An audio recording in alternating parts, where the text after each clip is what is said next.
Good morning class. So today we are going to study chapter number 41 about DRDO. DRDO is the acronym of Defense Research and Development Organization. It is an Indian organization which is responsible for military's research and development. So DRDO is an organization जिसमें क्या की जाती है, military वालों की मतलब फौज से संबंधित रिसर्च करी जाती है. The main aims of DRDO is to अब DRDO को बनाया क्यों गया है, इसके ऑब्जेक्टिव्स लिखे हुए हैं. पहला ऑब्जेक्टिव है design, develop and lead to production state of the art sensors, weapon systems, platforms and elite equipments for our defense services. So what is the main work? The main aim to design or develop the production of the art of sensors. It means जो sensory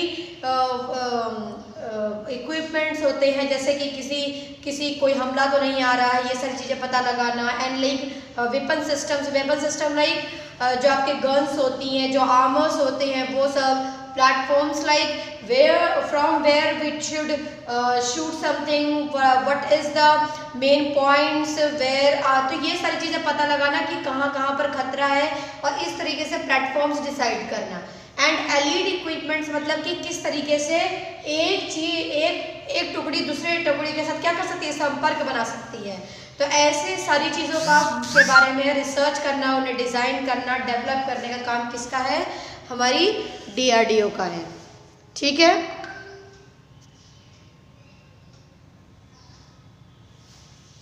next, provide technological solutions to the defence services. Technological solution it means like पहले क्या ज़माने में क्या होता था बच्चों की, जैसे हमला होता रहता था तो बहुत सारे हमारे जो फौजी होते थे, बहुत सारे आर्मी मैन होते थे, बहुत सारे आर्मी पर्सनल मारे जाते थे. ठीक है, बहुत सारे लोग शहीद हो जाते थे.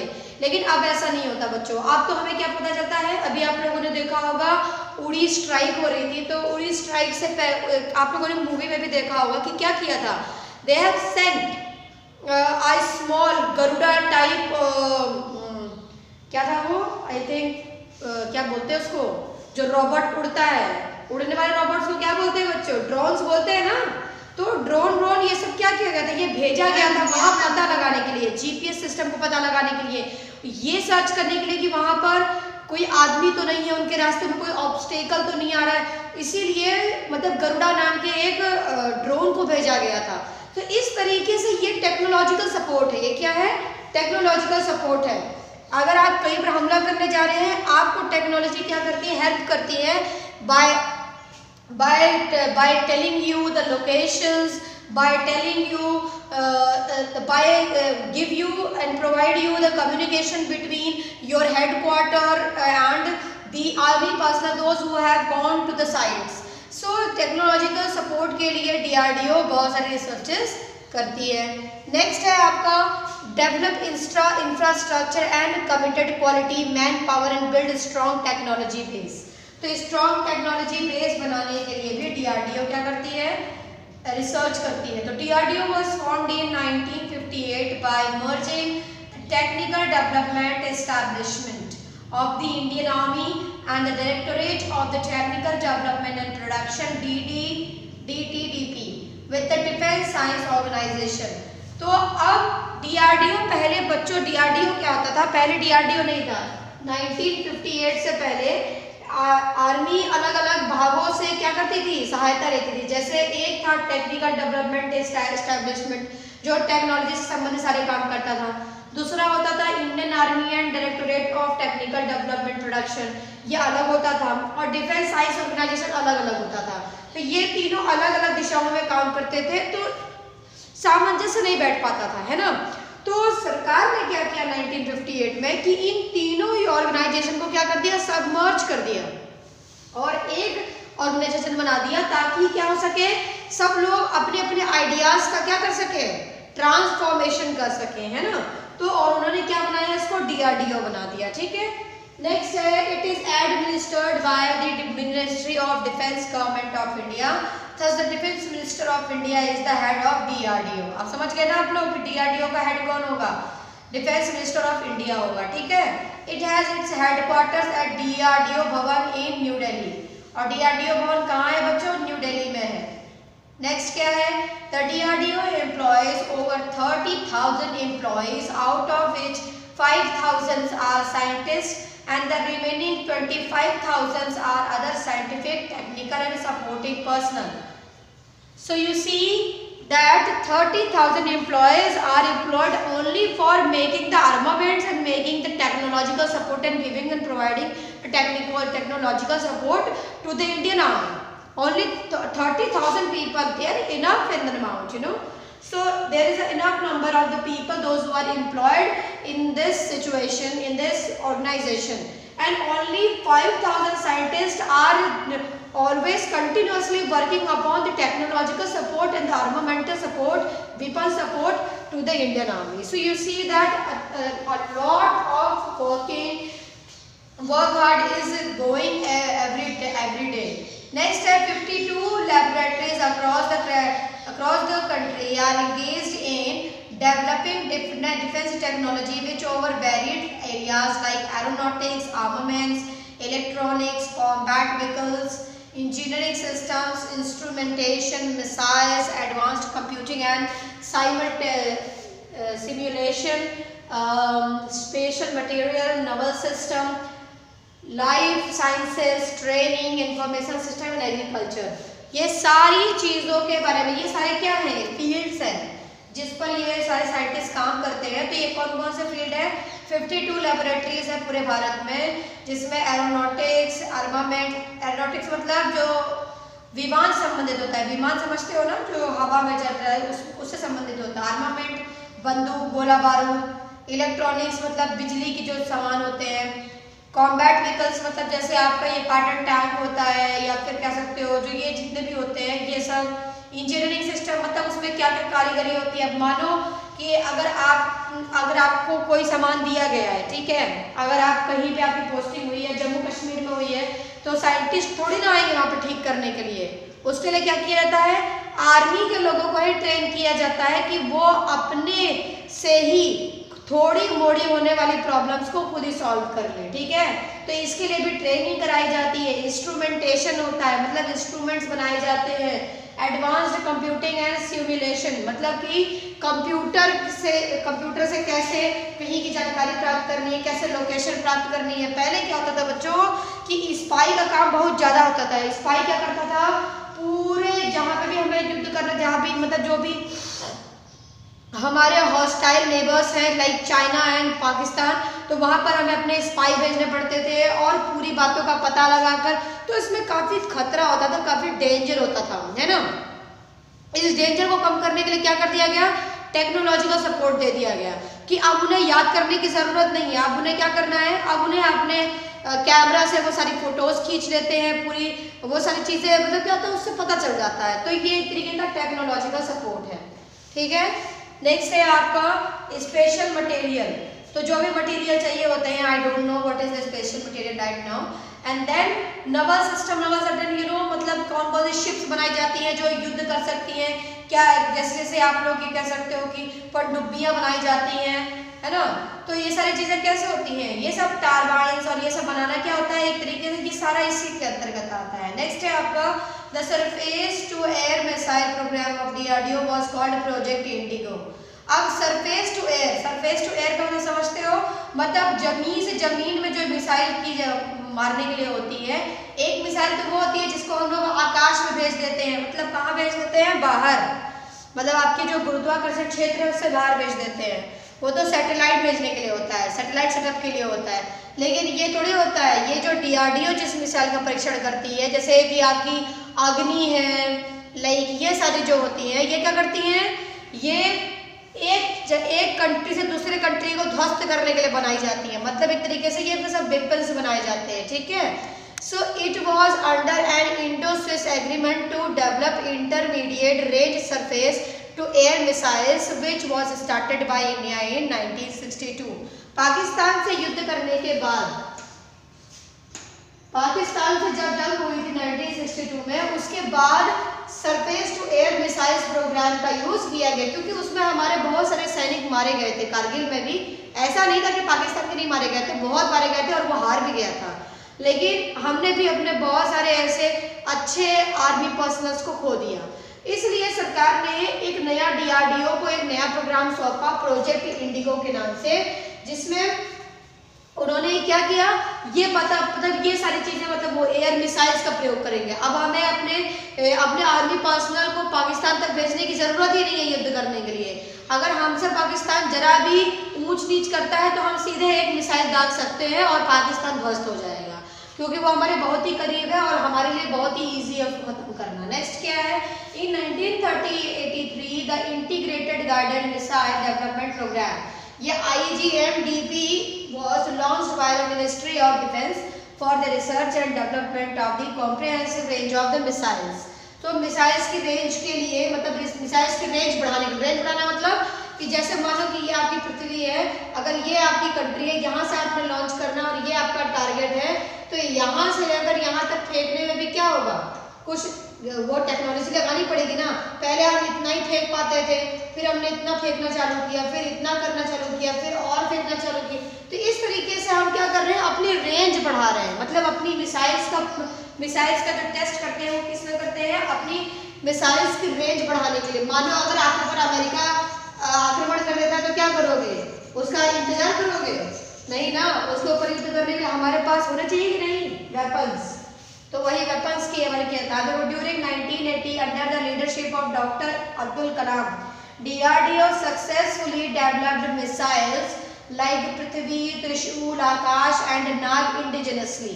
तो जो अब्दुल कलाम जी थे, जिसको तुम लोग मिसाइल मैन ऑफ इंडिया कहते हो, इन्होंने क्या कहते हैं, मिसाइल्स को बनाने में इन्होंने अपना बहुत बड़ा योगदान दिया है और इसीलिए और इन्हीं के सुपरविजन में ये सारी मिसाइल्स डेवलप की गई। जैसे पृथ्वी का तो अभी भी वर्जन चल रहा है बच्चों। त्रिशूल हमारे यहाँ 300 किलोमीटर पता नहीं कितनी है जो कर सकती है, पता नहीं कितना 1000 किलोमीटर है, आई डोंट नो। आकाश है, नाग है, ये सारी क्या है, मिसाइल्स है जो क्या करती हैं, ये सब वेपन्स का काम करती हैं। ओके, नेक्स्ट है आपका दिव्य चक्षु। दिव्य चक्षु नाम से ही पता चल रहा है कि जिसकी आंखें बहुत दिव्य हो। तो दिव्य चक्षु which means divine I is a through barrier imagine radar. अब ये देखो, ये इमेजिंग रडार है। इमेजिंग रडार मतलब ये रडार सिर्फ ये नहीं पता लगाता कि कोई इंट्रूडर हमारे यहाँ रहा है, बल्कि वो उसकी फोटो खींच के भी हमें देता है। तो इस रडार का नाम क्या है, दिव्य चक्षु। That was developed by DRDO and is capable of scanning through walls with up to 20 to 30 centimetre thickness. मतलब ये 20 से 30 सेंटीमीटर की दीवार के पीछे भी ये फोटो ले सकता है। समझ गए ना, ये इतना ज़्यादा मजबूत है। It is not being used by the Indian Armed Forces to hostage rescue operations। hostage rescue operation समझते हो? जैसे अभी आप लोगों का 26/11 हुआ था, उसे हॉस्टेज ऑपरेशन ही कहा जाता है, जिसमें क्या करते हैं, लोगों को बंधक बना लेते हैं आतंकवादी। जैसे मानो टेररिस्ट आए, उन्होंने कुछ लोगों को बंधक बना लिया और फिर कहा क्या कि हमारे इस वाले आतंकवादी भाई को छोड़ो, हमारे इस वाले आतंकवादी भाई को छोड़ो। तो इस तरीके के ऑपरेशंस में क्या करती है सरकार, ये दिव्य चक्षु वाले इसका यूज करती है। उसे क्या करते हैं, हम एक बिल्डिंग के अंदर क्या हो रहा है, बिल्डिंग के अंदर की भी फोटो ले लेते हैं कि कौन इसकी जो वो है आपके मतलब जो आतंकवादी है वो कहाँ पर खड़े हैं, उनकी क्या क्या पोजीशन है, उसकी भी फोटो हम स्कैनिंग और एक्सरे निकाल लेते हैं। तुम लोगों ने मूवीज में देखा भी हो। चलो आगे देखते हैं। हाँ, इन 2015 J. Manjula was appointed as the first women Director General of Defence Research and Development Organizations Electronics and Communication System, and she was the first woman who was appointed as the Director General of Defence Research. So it is also a very great achievement for India that girls are also participating, the women are also participating in such kind of magnificent and important organizations, and they are working very hard, very hardly. Then one of the 7 main clusters of DRDO. Bhoot Jolokia is the hottest chilies in the world and found growing in Assam and India. It was used in a chili grenade. Chili grenade समझते हो, मतलब grenade मतलब होता है वो एक तरीके का समझ जा छोटा सा बम होता है, आप लोग तो जानते ही होगे, आर्मी पर्सनल के बच्चे हो तुम लोग तो ग्रेनेड जानते ही होगे। तो चिली ग्रेनेड क्या होता है, उसमें क्या होती है, मिर्च भरी होती है, ठीक है। और ये क्या लिखा है, भूत जोलोकिया, ये आसाम राइफल्स के लोग यूज करते हैं चाइना के लोगों के ऊपर फेंकने के लिए। इससे उन लोगों की मौत नहीं होती, लेकिन मिर्च अगर कहीं पर आपके लग जाए तो क्या हश्र होता है, आप लोग अच्छे से जानते हो, ठीक है। तो ये जो आसाम में है, आसाम में इसको उगाया जाता है और वहीं पर ही इसको बनाया जाता है, ताकि इस पर आप लोगों को पता होगा कि जब चाइना के साथ हमारा युद्ध हुआ था 71 में, तो हमारे बीच एक ट्रीटी हुई थी कि हम एक दूसरे के साथ आर्म्स के साथ युद्ध नहीं करेंगे। इसीलिए अभी चाइना में जो गलवान वैली में जो झड़प हुई थी, आप लोगों को पता ही होगा, उसमें हाथ पैर से ही जो उन लोगों के बीच में क्या हुई थी, मारामारी हुई थी, है ना।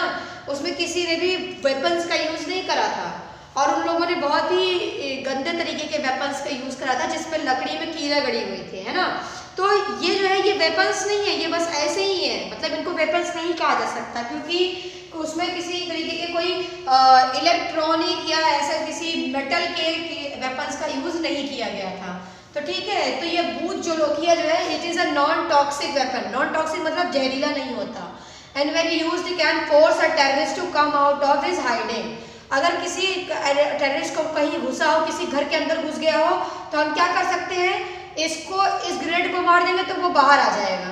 It's effect is pungent, pungent मतलब बहुत ही तीक्ष्ण होता है, and may literally choke a person, किसी भी आदमी को बिल्कुल क्या कर सकता है, बेहोश कर सकता है। Next, a BrahMos supersonic cruise missile jointly developed by India's DRDO and Russia's NPOL is the world fastest cruise missile। cruise missile समझते हो क्या होती है, पानी के अंदर लगाई जा सकती है, ठीक है। Thanks to DRDO, India is the only country in the world with supersonic cruise missile in their army, navy and air forces। समझ में आया, पूरे दुनिया में केवल इंडिया के पास ही सुपरसोनिक क्रूज मिसाइल है, बाकी किसी भी कंट्री के पास नहीं है। चलते हैं आगे टेक्निकल टर्म्स की ओर। A number of technical terms are given below. Read the statement and try to identify each term। ठीक है, terms are when an electronic device is receiving power but is not running, it is in this mode। For example, a television is in this mode when it is plugged in but turned off। In such a situation, the television can be started again with the help of a remote control। This mode is synonymous to sleep। While referring to computers, the computer I use very little power in this mode। What is the name of this mode, class?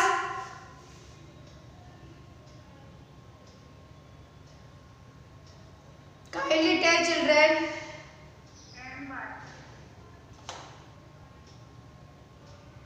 The first one is, kindly tell the answer children। Yes, it is in standby mode। standby mode आप लोगों ने देखा होगा computers में भी standby mode होता है, उसमें क्या करता है, हम standby कर देते हैं तो वो ऑन भी रहता है, काम भी होता रहता है, लेकिन उस वक्त वो क्या करता है, बिजली बहुत कम खाता है, ठीक है। नेक्स्ट है, it is sometimes called AI। It is the ability of a computer to act like a human being. Okay, it is most commonly used in video games where the computer is made to act as another player. If AI is very good, a game might be impossible to beat। So what kind of game it is? What kind of term it is? Artificial intelligence। Yes, because AI का full form क्या होता है, artificial intelligence। Next is, it refers to the technologies used to detect and recognize human physical characteristics। It is used in computer science as a form of identification and access control। It is also used to identify individuals and groups that are under surveillance। What is this? Biometrics। It is called biometrics। Next, This term is used to describe a preset value for some option in a computer program. It is value used when a setting has not been specified by the user. What is called? Yes, default. Okay. Next, this name combines the terms iPod and broadcast into a single catchy word, as the name suggests. It is audio and video broadcast that can be played on an iPod. What is the name of the term? Podcast. Podcast, you know, it means अगर किसी चीज, जैसे आप लोग वो सुनते हो ना, क्या नाम है, हाईलाइट देखते हो, क्रिकेट की हाईलाइट, उसी तरीके से पॉडकास्ट भी होता है। जैसे मानो कि अभी मन की बात आता था पहले, अभी कुछ दिन पहले ही बंद हुआ है मन की बात, तो मन की बात का पॉडकास्ट होता था रात में नेशनल टीवी पे, ठीक है। It is use of computing resources such as hardware and software. These computing resources are delivered as a service over a network which is typically known as the internet. It can be said it is the next stage of internet's evolution. What is this? Wi-Fi. Wi-Fi. Very good. Next, it is the model of networked online storage where data are stored in pools of storage which are generally hosted by various companies.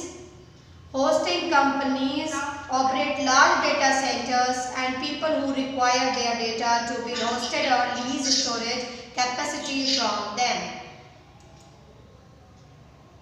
What is this? Yes, it is called cloud storage.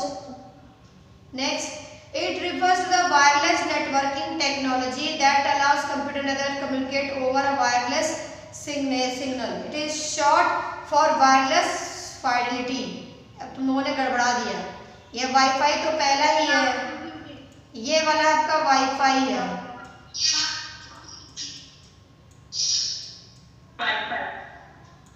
तो पहले वाले का क्या होगा?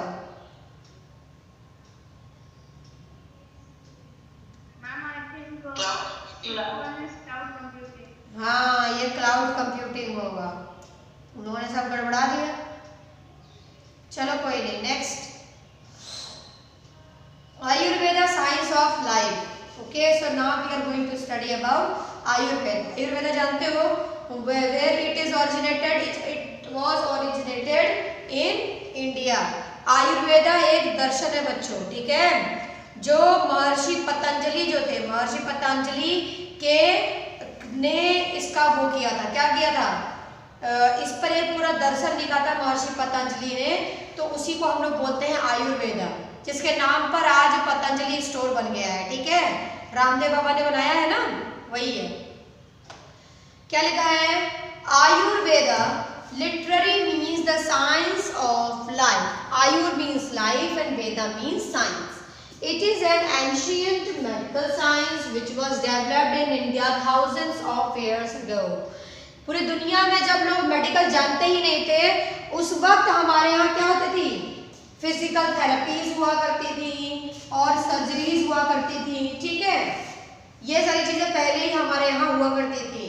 जो आज अंग्रेज आए, उन्होंने हमारे यहाँ से सीखा और अपने यहाँ नई नई चीजें डेवलप करी, ठीक है।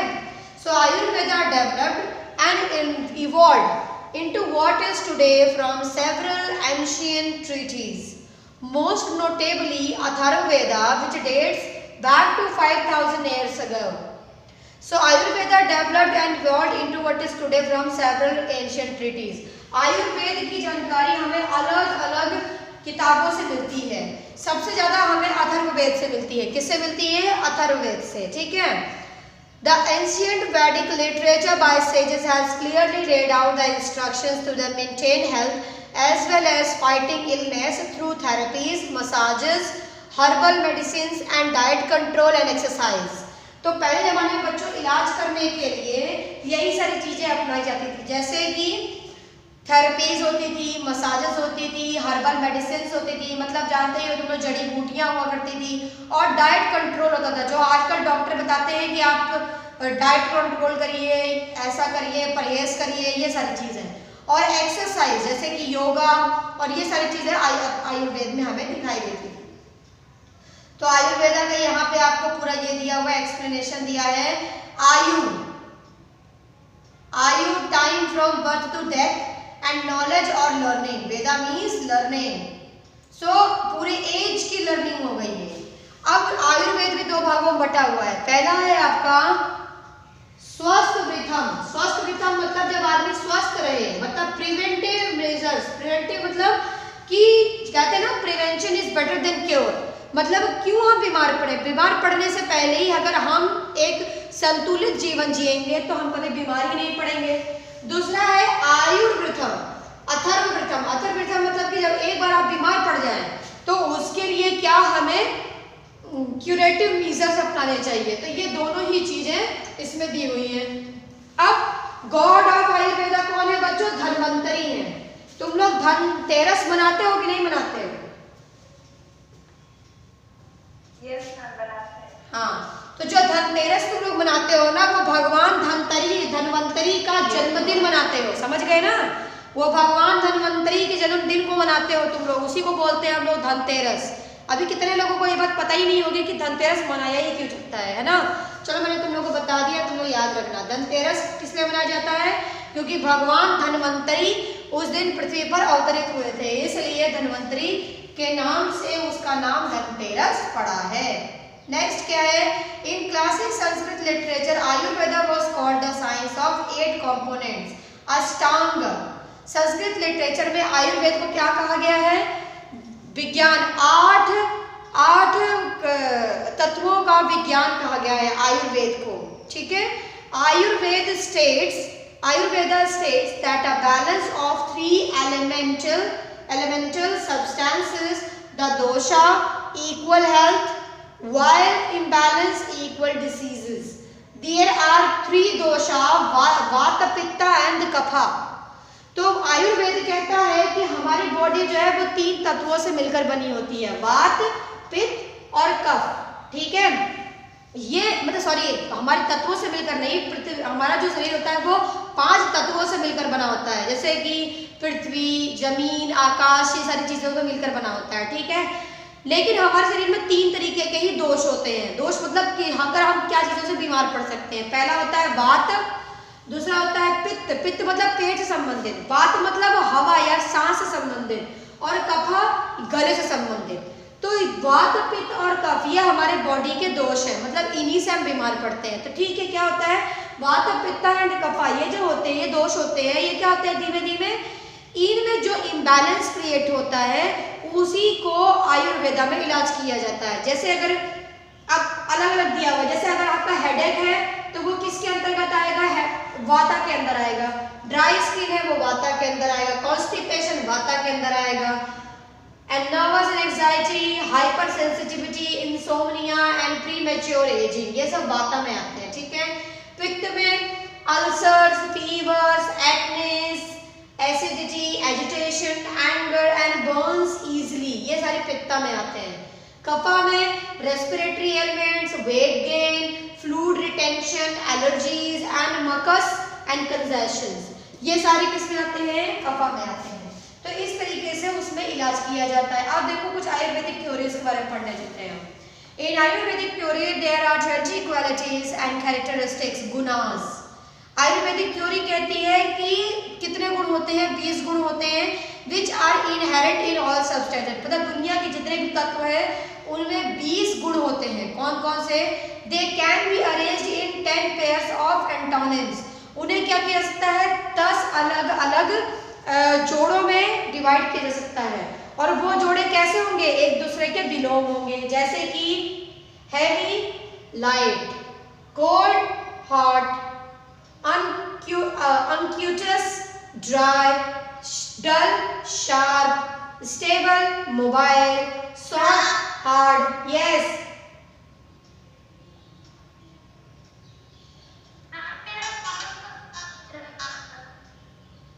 Beta, if you are not able to listen, kindly leave and rejoin. Non-slimy, slimy, smooth, coarse, minute, minute and gross, viscous and liquid. So by this way you see that these are 20 gunas. And Ayurvedic doctors regard physical and mental existence as well as personality as a unit, each element having the capacity to influence the others. One of the fundamental aspects of Ayurveda medicine is to take this holistic approach into account during diagnosis and therapy. तो Ayurveda doctor क्या करते हैं, mental और physical existence को एक personality की तरह treat करते हैं, ठीक है, और पर्सनालिटी इन तीनों को वो एक ही मानते हैं। जैसे क्या होता है हमारे जैसे जो हमारे एलोपैथिक डॉक्टर्स होते हैं वो क्या होते हैं, कान के लिए अलग डॉक्टर होता है, दांत के लिए अलग डॉक्टर होता है, पेट के लिए अलग डॉक्टर होता है, लेकिन आयुर्वेदिक डॉक्टर्स ऐसे नहीं होते। आयुर्वेदिक डॉक्टर में एक ही डॉक्टर होता है जो सबका इलाज करता है, हर चीज का इलाज करता है, ठीक है। उसको पहले से ही दोषों का ज्ञान होता है और वो दोषों का ज्ञान करने के लिए अलग अलग तरीके के डायग्नोसिस सिस्टम अपनाते हैं, ठीक है। So Ayurvedic medicine use a variety of products and practices. Ayurvedic product can be made either of herbs. तो आयुर्वेदिक प्रोडक्ट किससे बनाए जाते हैं, हर्ब्स, जड़ी बूटियों से ओनली, या जड़ी बूटियों से बनाए जाते हैं, एंड कॉम्बिनेशन ऑफ हर्ब्स, और कई अलग अलग जड़ी बूटियों को मिलाकर, और मेटल्स, मेटल्स मतलब जो आपके ये मेटल्स होते हैं इनकी छीलन, जैसे कि तांबे की छीलन, लाइक तांबा मतलब कॉपर, कॉपर हो गया, जिंक हो गया, निकेल हो गया, इन सब के छीलन से दवाइयाँ बनाई जाती हैं, ठीक है। And other materials in an Ayurvedic practice called रसा शास्त्र। एक आयुर्वेद से संबंधित एक रसा शास्त्र भी है जो जानकारी देता है कि शरीर में किस मेटल को खाने से कौन सी चीज सही होती है, ठीक है। उसके लिए देखो यहाँ पे आप ट्रीटमेंट भी दिया हुआ है, जैसे क्या लिया है, उपकर्मा। ट्रीटमेंट को क्या बोलते हैं हमारे यहाँ, उपकर्मा। तो लाइक लंघाना, इट मीन्स डेब्रेट, लंघाना मतलब कम होना, एंड ब्रह्माना, ब्रह्माना मतलब नरिशिंग, बढ़ना। अब लंघाना में कुछ घटने वाले कैसा होता है, पहला है शोधना, प्यूरिफिकेशन, और दूसरा है समाना, पैसिफाइंग। अब उसमें शोधना के प्यूरिफिकेशन के भी पार्ट है, भवाना, विरेचना, वस्ती, नस्या, और रक्तम सोक्षा, रक्त मोक्षा, ओके। जैसे देखो एमेसिस, परजेशन, एनेमा, एनीमिया है क्या, हाँ anaemia, and nasal medication and blood letting, okay. Next है आपका समाना में पचना, दीपाना, शुद्ध, and vayamana, vyayama, and atapa and maruta. तो ये सारी चीजें दी हुई हैं, like using digestives, increasing digestive fires, hungers, exercises, sunlight and wind, इन सब से इलाज किया जाता है। तो ये इलाज के अलग अलग तरीके दिए हैं। नेक्स्ट है आपका according to some experts, the cleansing practices known as panchakarma is a therapeutic way of eliminating toxic elements from the body, and panchakarma include vamana, virechana, basti, nasya and rakt mokshana. So panchakarma is preceded by purvakamana karma, preparatory steps is followed by the pakshat karma and payad karma. तो ये सारी चीजें कहाँ होती है बच्चों, जब तुम लोग, अगर हमारे घर में किसी को भी ऐसी प्रॉब्लम होती है तो अगर आप पतंजलि के यहाँ जाते हो, पतंजलि जो मेन सेंटर है हरिद्वार में जहाँ इलाज होता है आयुर्वेदा वाला, वहाँ पर जाओगे तो ये सारी प्रैक्टिसेस आपके साथ करी जाएंगी, ठीक है। तो ऐसी प्रैक्टिसेस आपके साथ करी जाती हैं ताकि आप बीमार से ठीक हो सको, ठीक है। नेक्स्ट है international day of yoga is celebrated annually on 21st of June. Okay, next. This is the IQ challenge. You have to solve it yourself. So you can take the picture of these. This is your homework for today. Have you taken the picture? Then take this one also. Yes, sir.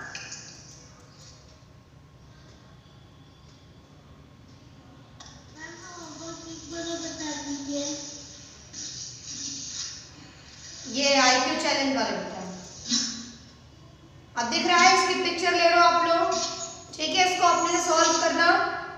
Next है आपका ये वाला, इसको भी अपने से solve करना आप लोग, ठीक है। Next quiz 2 is also quiz 2 chapter number 46 will be taught in the next session. Okay, thank you everyone. you all have enjoyed the video.